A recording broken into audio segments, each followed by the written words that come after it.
Perempuan telah memainkan peran penting dalam pertahanan nasional Ukraina sejak 2014 lalu. Apalagi kini terjadi peningkatan signifikan jumlah perempuan siap mengangkat senjata melawan agresi Rusia.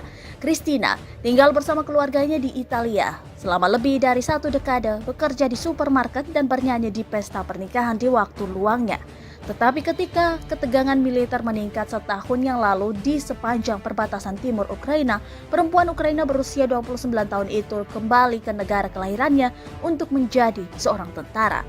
Dia sepenuhnya menyadari bahaya yang dia hadapi sejak tahun 2014. Ukraina telah menjadi sasaran agresi yang didukung Rusia di wilayah timur Donbas.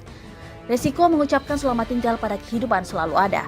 Kami tidak takut mati, kami hanya takut menjadi budak, kata Kristina yang merahasiakan nama belakang dan lokasinya karena alasan keamanan saat diwawancarai Vice World News.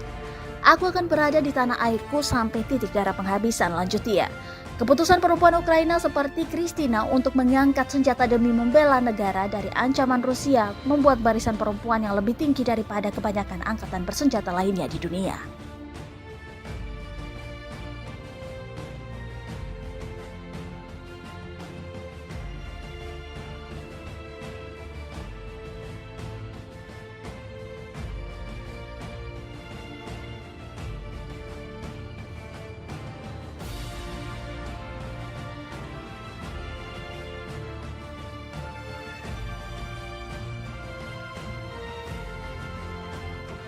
Terima kasih sudah nonton, jangan lupa like, subscribe, dan share ya.